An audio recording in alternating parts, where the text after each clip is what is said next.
it Storm? I think it's Storm, chat. Hello? Never mind. It is Storm. Oh my god.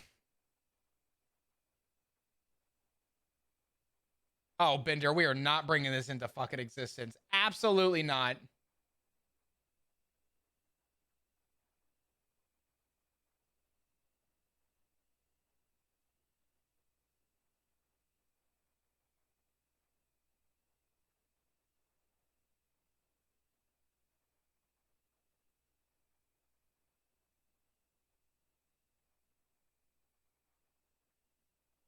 All right. I'm gonna be bricked up. I want a bad dragon, but made out of brick. Porous and everything. That's my type. Shang 2024. You know, again, I don't understand how Barry can turn around and be like, I don't know why everyone makes everything sexual every time I try and discipline somebody. Yet your high command might be hornier than Barry himself.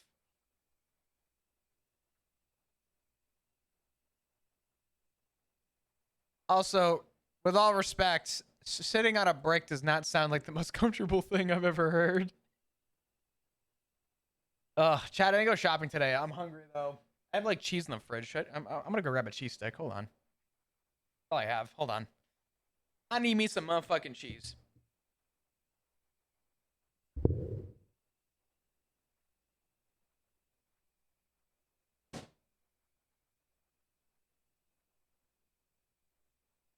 Yeah. It's called Habanero Jack, and I don't know. It's good though. Why does it look like 5M's dead? I don't think it is, but it looks like it's dead. Damn, server restarted kind of quick today. God damn. I'm surprised. Color me very surprised, actually.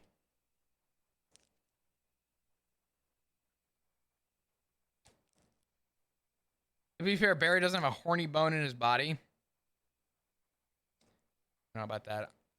I saw art. Hold on. Let me eat my food. Bear with me. All right.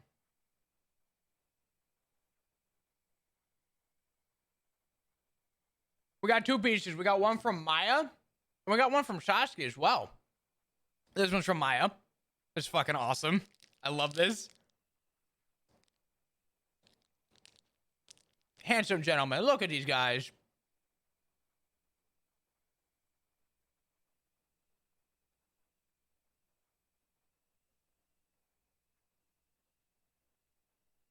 I love this. This is so good. The amount of detail is incredible. And then there's this one too, which is fucking great.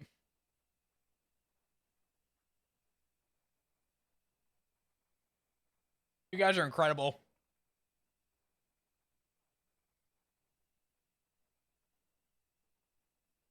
So good, dude. I love this.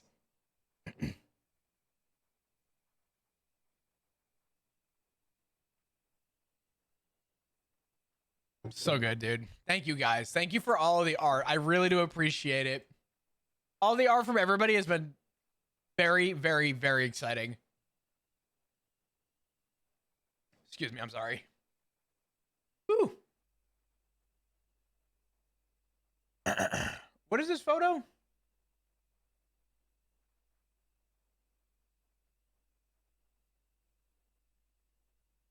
Nice.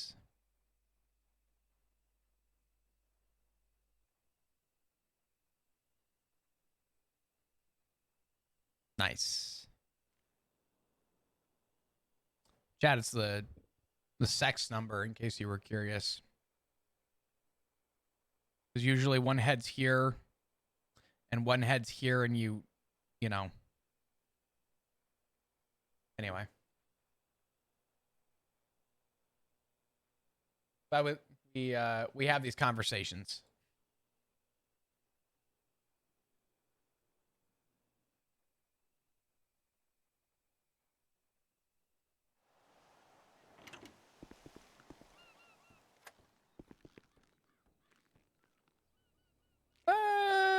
Where is the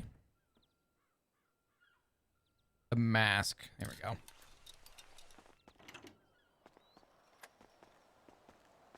Use each other's feet as pillows? Yeah. When people say that they 69, they just kind of rest their heads on each other's feet. It's like a form of cuddling. It's cool. Pretty sick.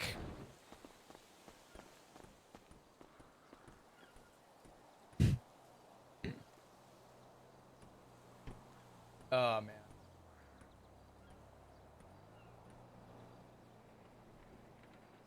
Listen, me, the ERP god, I know what I'm doing. And then they spin like a Beyblade. Sex isn't real. Everyone knows that. Of course. Absolutely.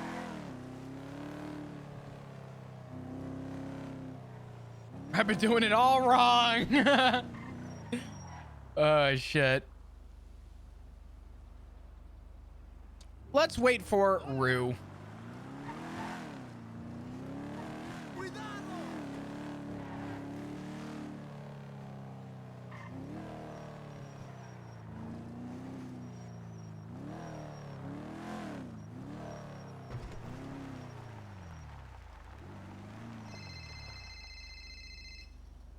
Hello. Hello. Where you at? I'm at the house. Oh, so am I. Where are you? I'm in my car. You're down the road? Maybe. That's a great horn for that car. I fucking hate it, but at least I know when I honk, everyone in the club knows it's me when I drive by. See? That's why you need to do that. Could I possibly have some food and something to drink? Yes. I have one drink and I have, I'll tell you what. Do you want tots or do you want a donor wrap? Oh, wait. A kebab? Yep. I'll take the kebab. Glove. Is it chicken? Of course it's chicken. Oh, thank God. All right, perfect. How's your mouth doing? I realize that at context it sounds so fucking weird. Did you call Ember and say that the thing about feet to him? Because he was stun locked for a good couple minutes there. I called him. And then Shang went on about Bad Dragon and stun locked him even more. What do you say about Bad Dragon? Don't answer that actually. Never mind. I don't. Are you sure you don't want me to answer it? Nah, you know what? Go ahead. I need to know here. Shang said he liked to be bricked up like a brick off a bad dragon.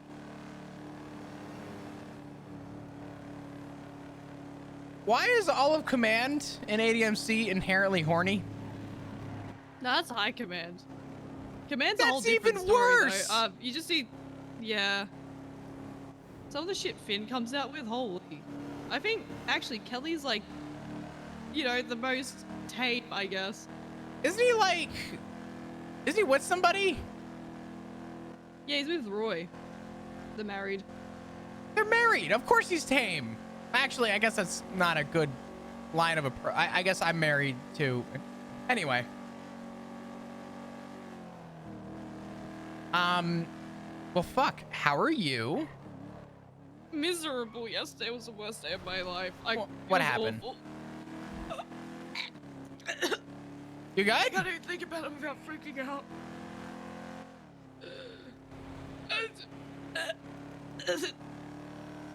Can we play charades?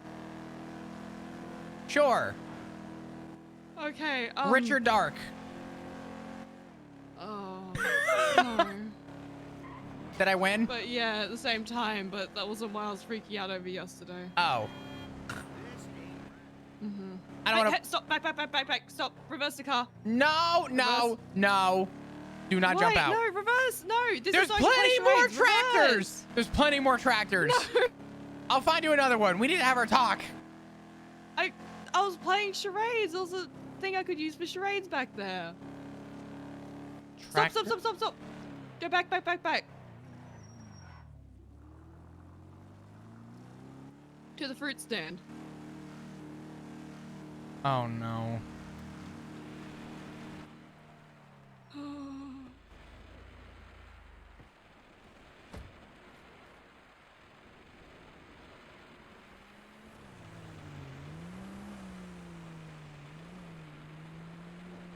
Do I want to know? Charades. Garbage. Trash.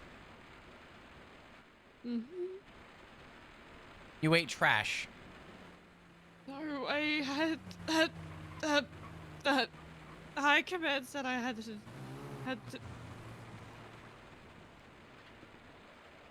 Throw out.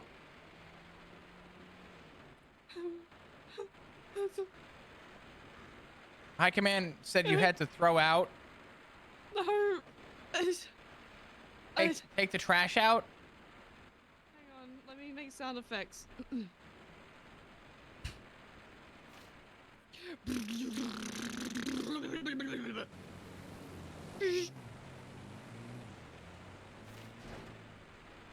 Don't hit my truck. You had to. Your car is trash. No. I suck at charades. Help me.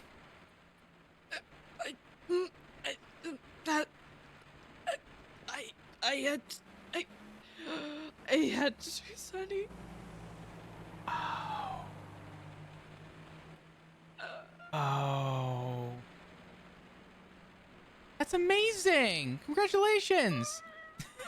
No, I was crying the entire time, and I dressed up in a super sneaky outfit so no one would see me do it. That's not bad. Come on. Listen, you know what? Look at it this way, right? You conquered a fear. I didn't even conquer it. I end up in the sewers. What? Yeah, I don't know either. What the fuck happened? I don't know. I end up in the sewers while doing Sunny, though, apparently. How? I don't know. I was just in the sewers. Okay. Are you okay? Did you survive? I think so.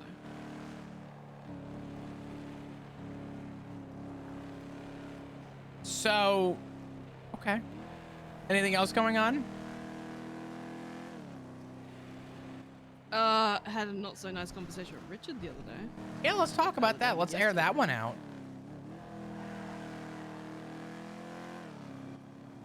Has Tally informed you about it all? No, I just know that you had a conversation with him, and Tally sent a very surprisingly.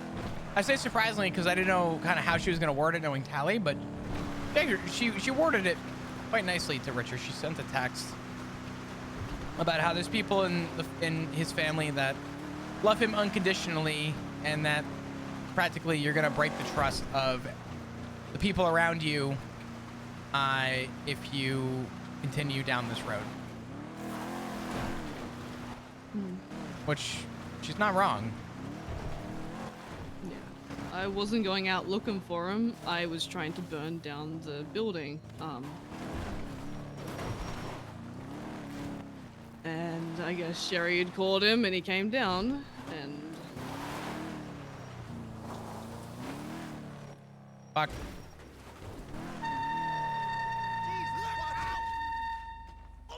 Oops. No, they'll figure it out. Oh. Motherfucker's taking a photo.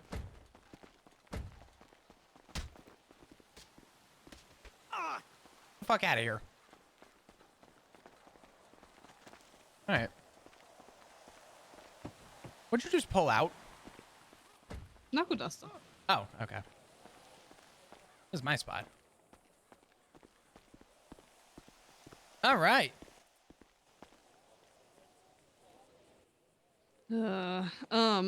So yeah,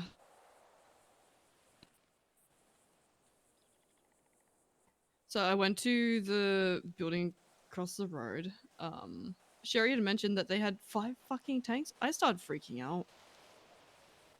I got my hammer out and tried to hammer down the building. Obviously, that didn't work. And I started asking questions about lighting it on fire. Then Richard came down. Was like, you know, why are you looking to blow up the building?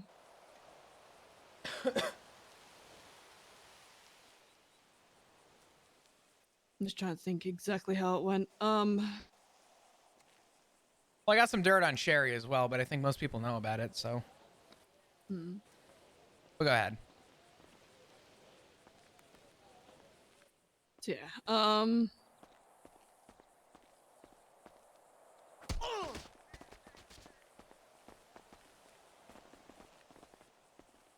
Keep going. Yeah, he rocked up. We started talking. It started becoming heated because I had brought up how he essentially Oh. they really don't care. Thank you. Goodbye. I'm listening. Sorry. No, you're good. I brought up the comment he made about saying if that paperwork for ADMC comes across his desk for me to leave the club. I point blank said to him, do you want Z and I to be dead? Is that, you know, why you're asking us to leave the club? Because that's what that would end up in. He kind of backpedaled a bit. Oh, no, not really.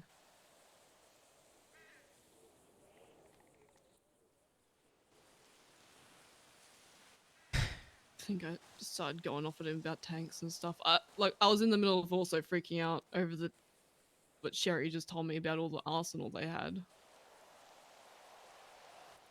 I guess we came to an agreement. He doesn't ask me to leave the club. I don't ask him to leave his job because he didn't like it when I turned around and said, "Why don't you just leave your job?" Yep. So, So, and I talked about this with Tally briefly. I hope you don't mind that I've been really appreciating the talks I've had with Tally. Richard's ignorant, and his ignorance is showing because he clearly doesn't understand why you're so concerned. Even though I told him why you're concerned, I don't think him telling you to essentially, you know, I guess to some degree he told you to leave the club before Marshall's crackdown, essentially. he point blank said, "If that paperwork comes across my table, you should leave the club." I'll be honest, I took that as a threat. You shouldn't. He, I know why you did, and I'm not invalidating how you feel, but you have to understand that I'm gonna punch another fucking guy. You have hi sir. Have a good day. Thank you. Oh, abso-fucking-lutely not. Oh, you want a taste? Yeah, I would actually. Motherfucker. I'm sorry, would you like some as well? Thank you.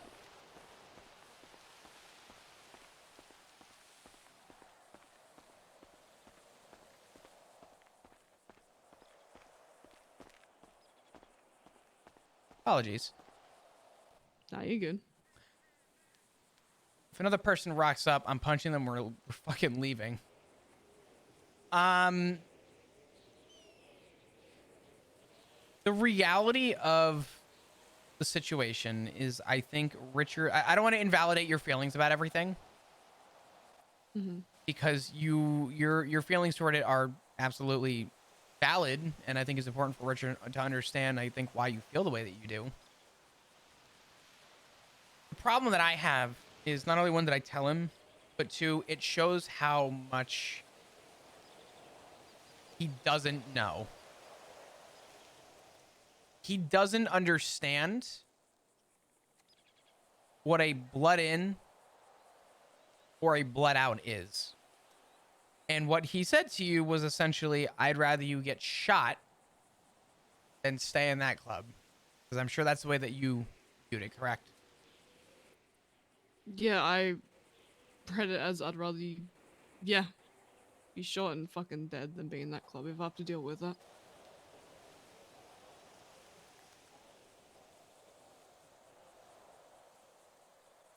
Richard doesn't That's how it came across to understand. me.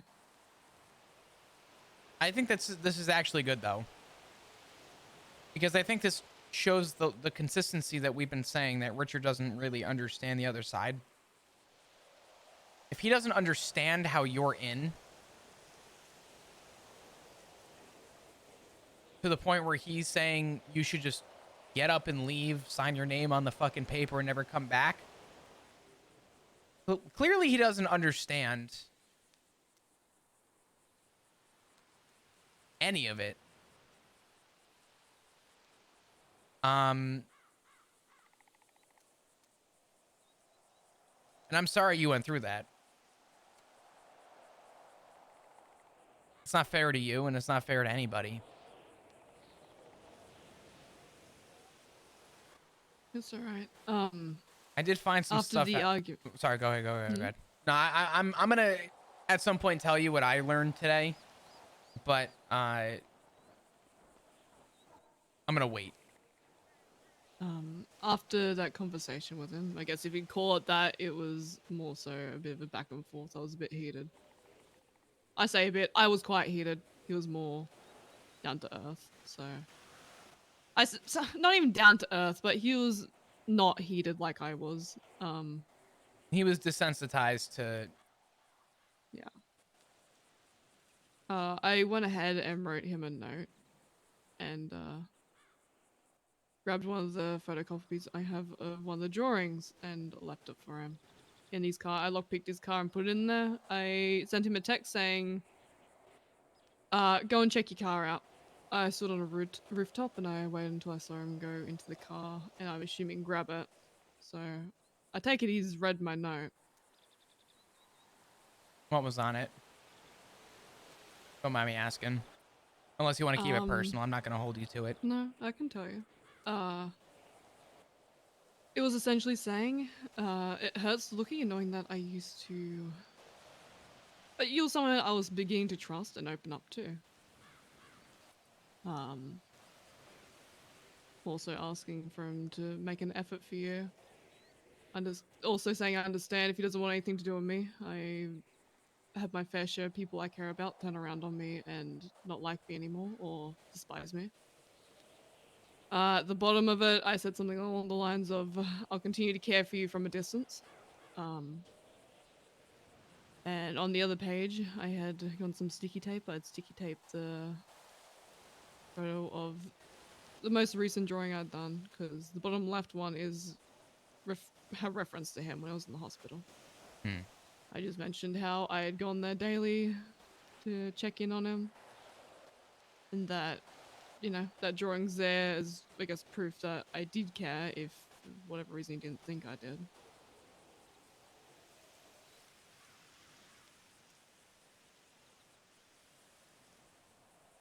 You did the right thing.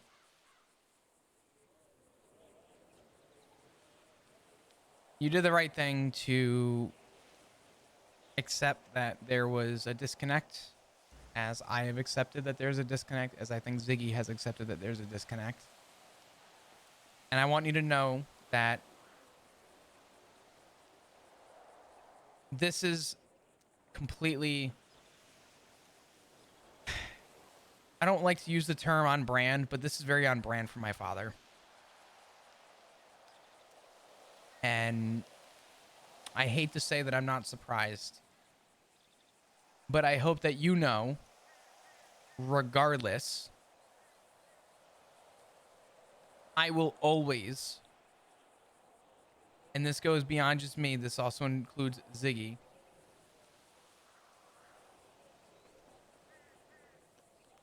you will always have people who care. You have the club, and you have something to look forward to outside the club, and that won't change.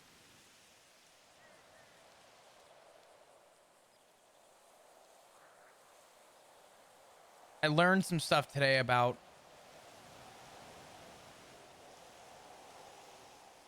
the marshals that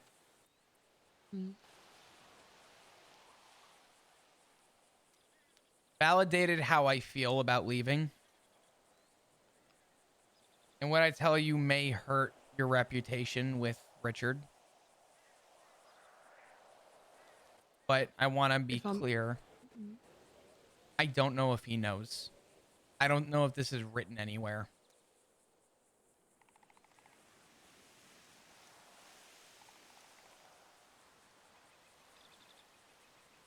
What were you going to say? I'm sorry. gonna say, as it stands, I am genuinely afraid of them.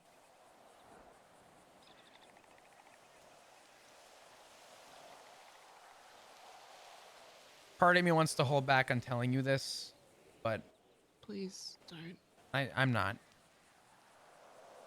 It's not worth me to, and I wouldn't want to hide this from you. An officer got fired recently. His name's Riker. I don't know if you know Riker or if you've ever met him. Not really. Owen Riker was, I would argue, a good cop. Good heart, good standards. As was Maeve. Maeve quit after Riker got fired, and I had a conversation with both of them today. Came around a little early to speak with them. Riker was given a direct order from somebody. Higher in command. To go through a SIM card that they found, I believe, in a trash can. Riker started going through it. He wrote a statement involving what he found on the SIM card. And then realized after, wait a minute, this is kind of a gray area. We probably need consent from the owner and stuff. And he held off and he went to command and said, hey, we shouldn't do this. We should wait. Little did he know that report was getting FOIA'd. Speaking with a lawyer who said, only write in your statement what you know for fact. There's a piece of that thing that happened with Brooker in this SIM card that he removed before he FOIA'd it because he didn't know it or remember it as fact. When people got hold of the FOIA, somehow someone had requested that somebody look into the nature of the history of the edit history of that report. Marshall stepped in and Marshall saw that Rooker removed, not Rooker, I'm sorry. Oh my God. Riker. Riker. Jesus Christ. Riker had removed this little section before he submitted the FOIA.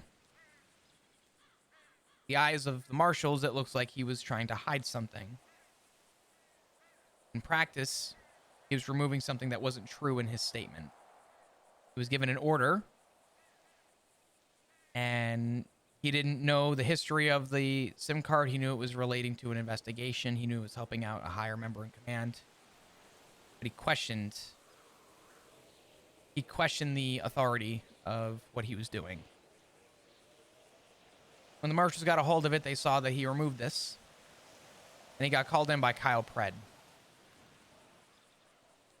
Kyle Pred started a recording, began interrogating Riker.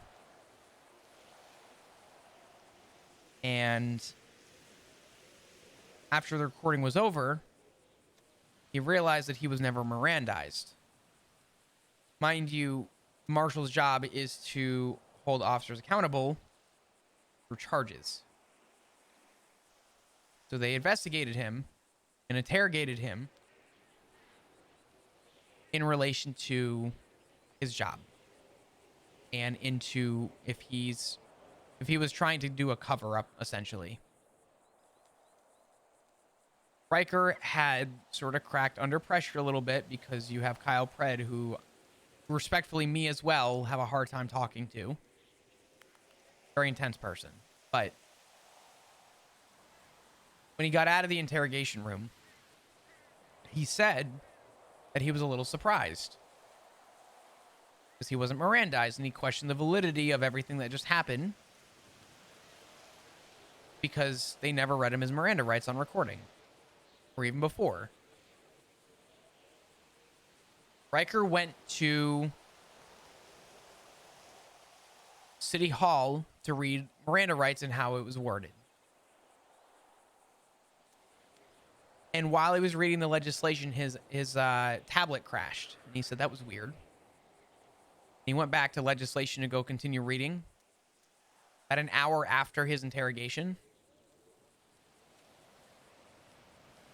the Miranda rights were amended and changed in a way that it was worded where they wouldn't have had to have Mirandized him. And an announcement went out by a judge stating that Miranda rights were re-amended, which just means that they were altered and changed. Riker called that judge and asked questions about if there was a start time to that or if that was just effective immediately. And the short answer from the judge was you should talk to Angel if you have questions about that. Come to find out, after speaking with Riker, Kyle Pratt interrogated Riker. Lo and behold, Brittany Angel was also in the room with Riker. And he began questioning the validity of the statement given by him. And within an hour, the state changed how the Miranda rights were worded.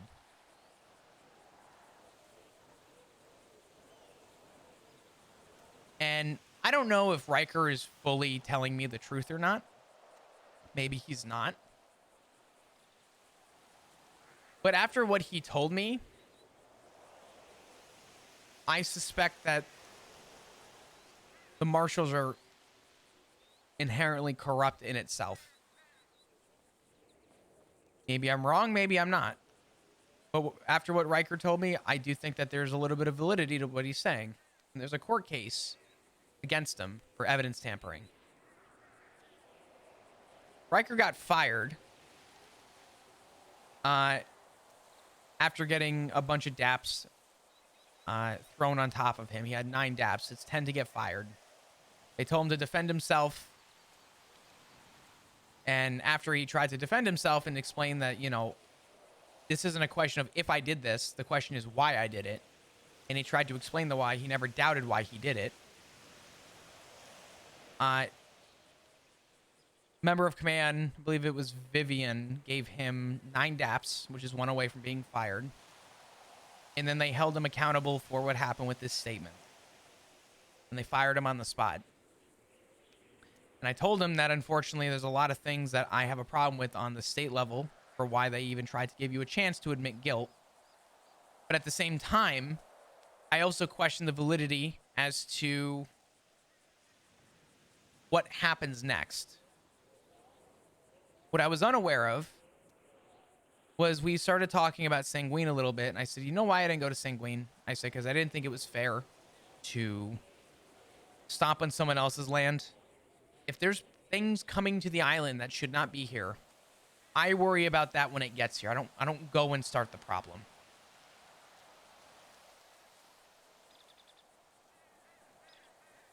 What I found out after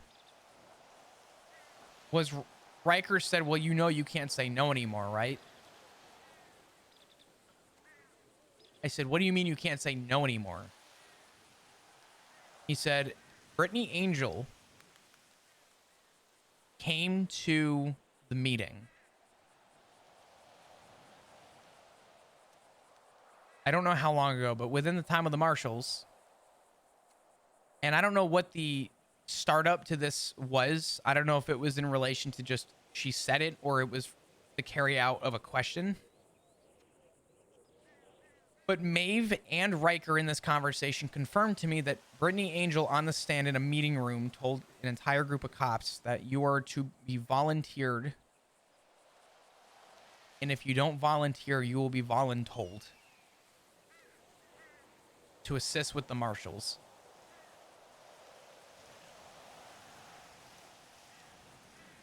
Rue, do you know the last time someone told me that I had to do something and I refused? When was that? When Axel Justice walked into the meeting room and said, today you guys are going to fight for your country. Today you all go to war. And I spoke up and said, no, the fuck I won't. We were forced to they tried to strong arm us all to go, and I refused.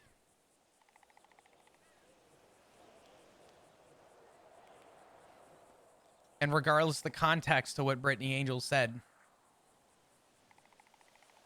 between tanks, between artillery, whatever the fuck they have at the marshals, I think it's a little fucking hypocritical to think that the PD, respect to the PD on this, was not dealt a full deck of cards. Yet we have enough budget somewhere out of our asses to start a state division that has access to tanks. Not just access to, but has them.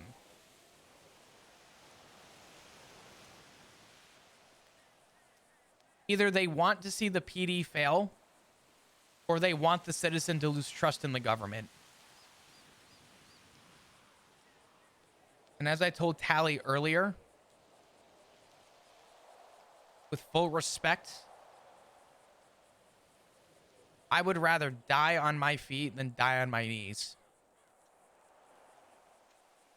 And I hate to say it, but I don't know how much that talk happened and how verbal it went across everybody in the PD. But anybody that was in that room, so help me if I ever find out who was in that room, is another cog in a fucking wheel for the state. Practically on call at any point.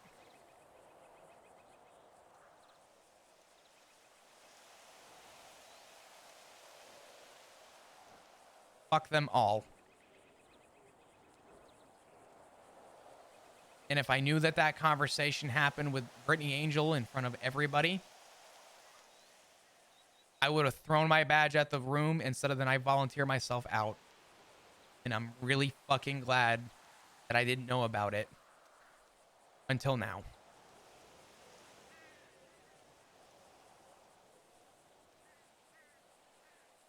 I don't know if I'll ever go to a war.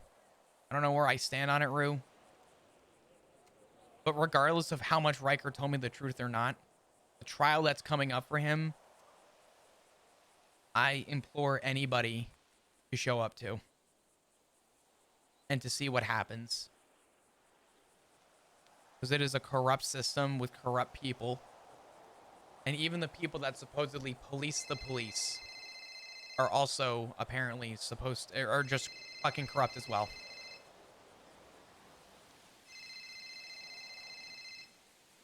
I don't trust the marshals.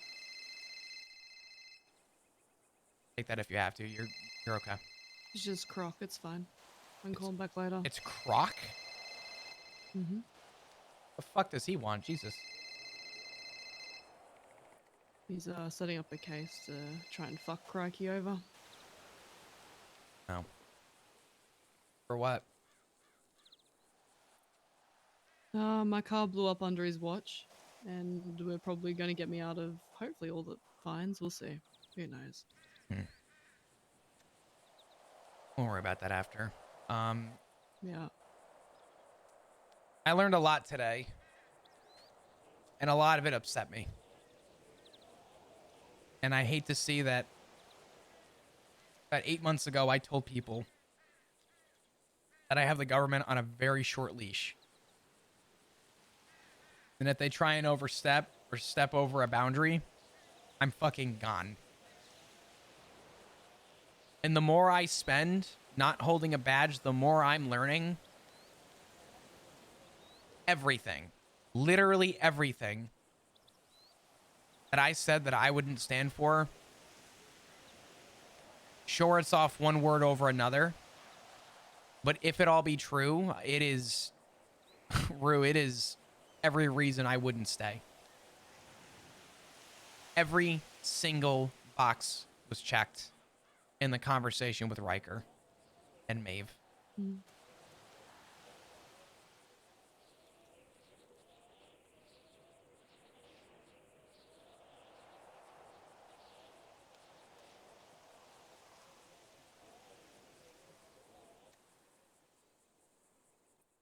You know, corruption led to sanguine.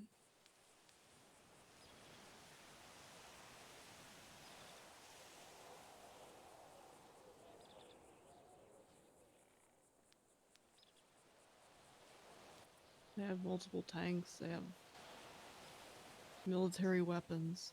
They're ready for a war.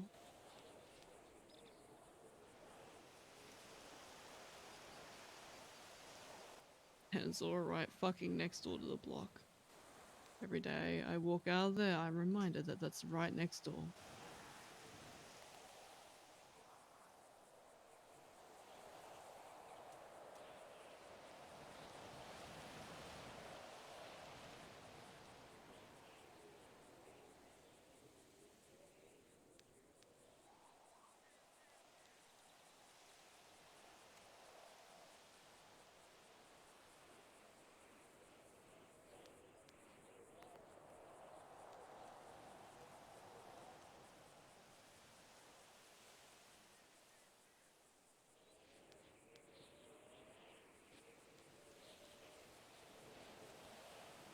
Your feelings and your concerns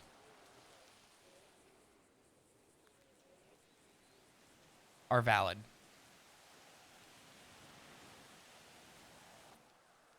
I wish they weren't. I wish they weren't either. Trust me, there's a lot of people I care about at that place. Genuinely, but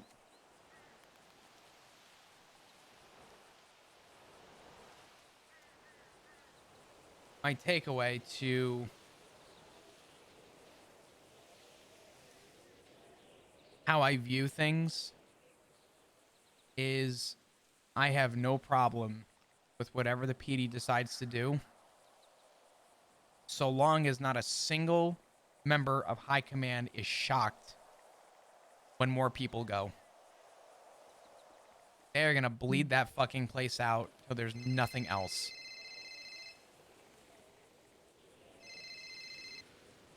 Hello. Tell him I'll be there soon. Yeah, I'm fine. Tell him I'll be there soon. Goodbye. You okay? Yeah, I'm fine. Who was it? It's Tally. I do want to say something to you so that... Tally? Yep. Hey, what's up? Are you with Rue? Yeah, no, we're good. Okay, all right.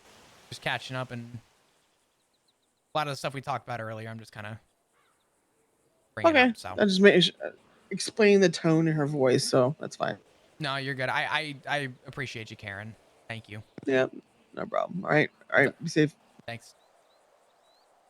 My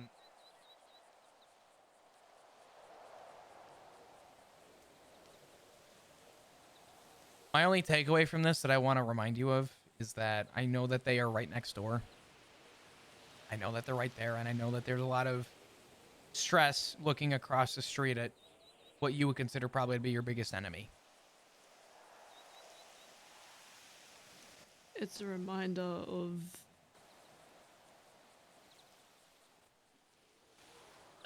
It's a reminder of that fucking island all over again.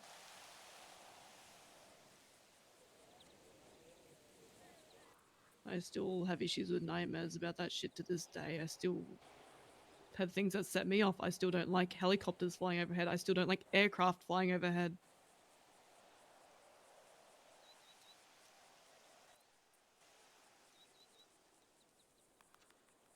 You're living in a time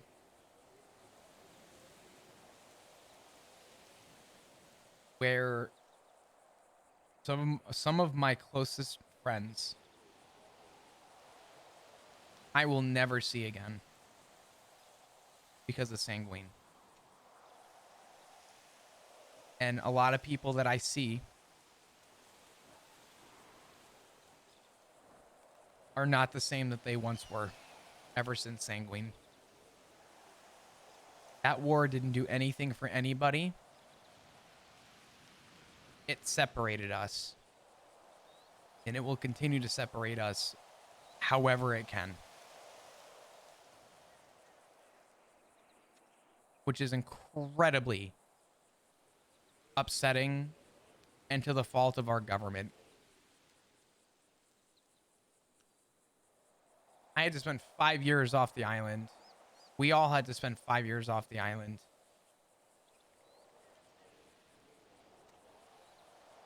I was ripped off of it. Yeah.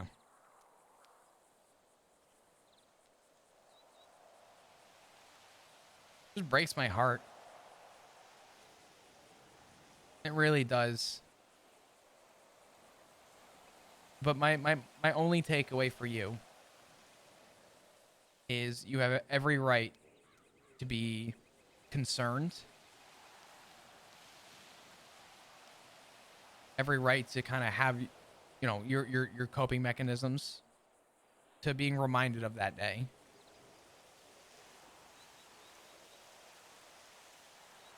There's a part of me that wants to believe that just because they have it doesn't mean they will use it. And truth be told, I'm more concerned at the economic side. I remember there was a day where Maeve was telling me about it. I kind of remember the day. We were talking about, we were having a meeting. PD meeting. And I forget what the exact context was, but Cornwood came up and started talking about a bunch of shit. He goes, yeah, and while criminals have their giant Nerf blaster attachment fucking guns, at least we have flashlights. And everybody laughed. And he's right. Our state, the economic side concerns me more than anything. And I know that I maybe view it differently than a lot of people. I wasn't at Sanguine, so I don't expect you to look at it from the economic side. As long as you understand why I see it that way. Mm-hmm. The fact that for the 8 months of my career, I was told that we're down bad. I was told that we are suffering. We're going to continue to suffer. No one's going to help assist with our repairs. We are just down horrendous, and there's nothing we can do to assist with that. And then all of a sudden, one day, a door opens to a State Department that has access to an arsenal that we will never see, with vehicles and artillery that we will never see. But while I wore that badge, I was told that we're down bad. The government wants the police department to fail. The government wants the police department as an entity not succeed. And the only way that that place succeeds is through malicious compliance. Anybody in high command who has to stand to the state stands to malicious compliance. When you have to take an order from a third-party entity, it's disgusting. If I go to a civil court case as a cop, just to put this into perspective for you, typical practice was me, an officer, goes to court for a civil suit, right? In that civil suit, I'm found guilty or not guilty. Civil suits involve money, no charges. Regardless of the outcome from a judge, Command is required to look at every civil suit and determine if I did something negligent. And then I'm punished internally. So first I have the judge ruling. Then I have my command to rule if I deserve punishment. Now the marshals come in and they determine if I'm deserving of any charges. I'm kicked in the throat 3 times for a single incident.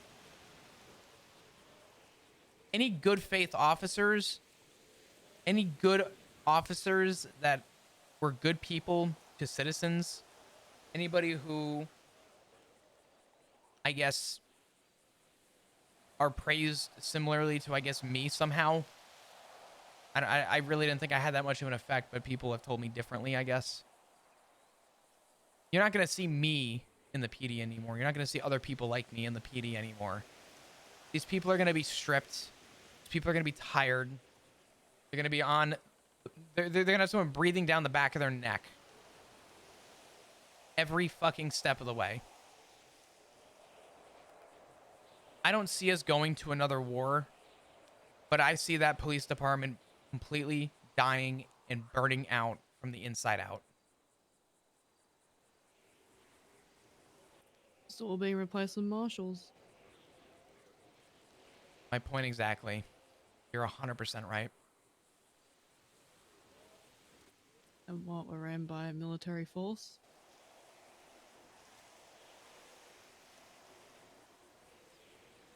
I think we see where this is going.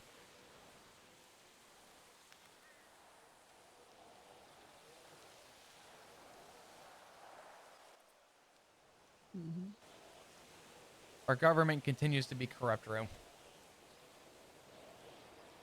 I mean, it hasn't changed, has it? In terms of corruption. I'd argue it's gotten worse. Because the vision I had with the police department was a good one when I got hired.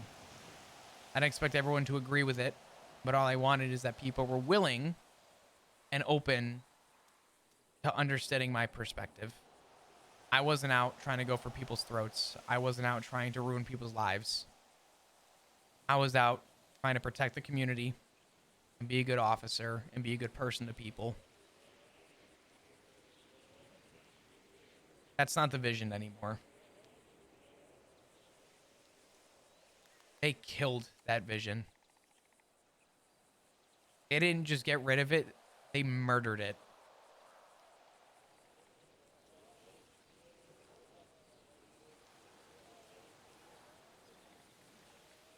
Yeah, it's like how long until we're thrown to fucking full-on martial law, to be entirely honest. One day we're gonna see martial law. Mark my word. Mm-hmm.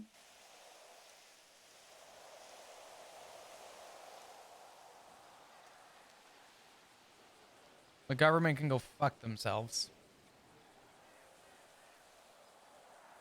And I believe the way that I ended my conversation with Riker and Maeve is I don't know how to feel about anything. But it sounds like the marshals are the problem. Maybe they should take somebody, strap a bomb to them, and run into the Marshall building. Mm. There's a few cars you can fit in there, chuck a car bomb on it.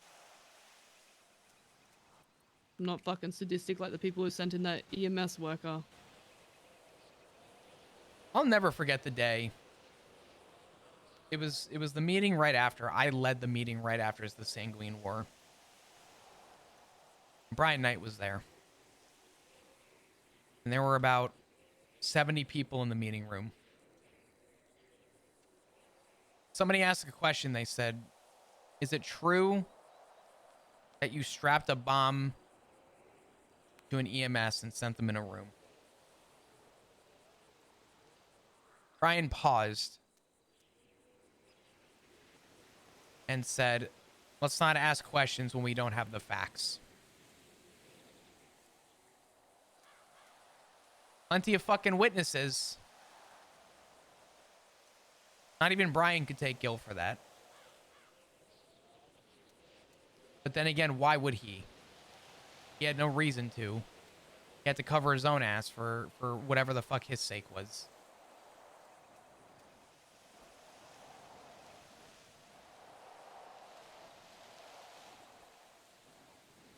And then when he got off the stand, I had to take over and tell everybody to take the time that they needed and to rest and to get their mind off of everything that happened. When I was a sergeant, that was the meeting that stuck with me. Because out of everybody in that room, Rue, I was one of about 4 officers that did not attend. And to see the people that I care about, I'm going to rephrase that, the people that I cared about, broken, permanently destroyed. You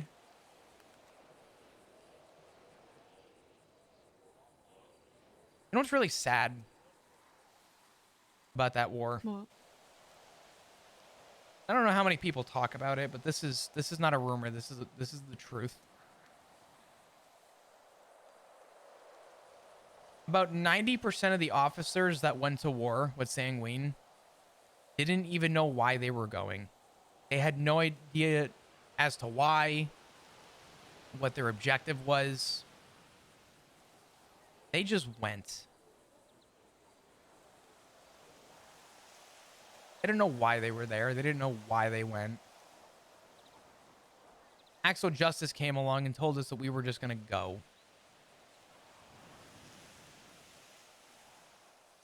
That's my problem with war. That's my problem with Sanguine.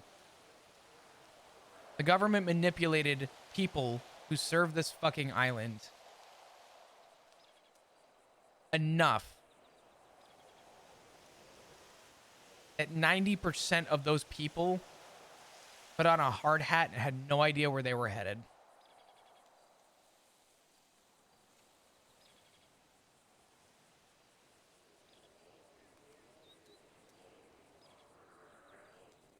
Absolutely blind trust.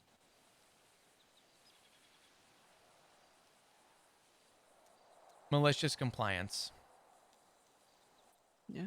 I got given an option. I had Ed Burt take me up to the court center and say, hey, this is what's going on. Majority of the club's going. Do you want to stay back or do you want to go?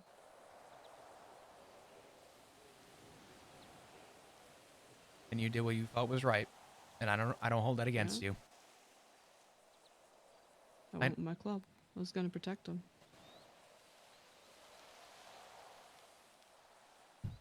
I don't think anyone went to Sanguine for the right reasons, but I think if there was a morally obligated one, I think you chose right. I wouldn't have been able to sit back and do nothing. I know.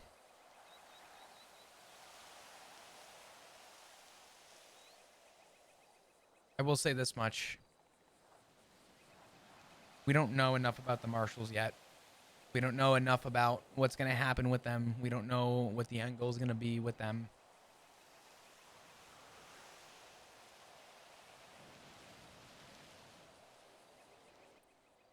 Try and bite your tongue. I mean, I'm hearing they're corrupt and they're fucking tanks. They'll whip those tanks out when people, Sherry was saying, whenever people commit treason or terrorism.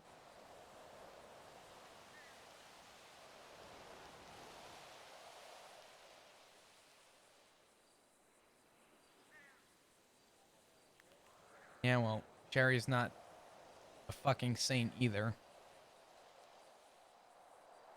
Cherry does moonshine.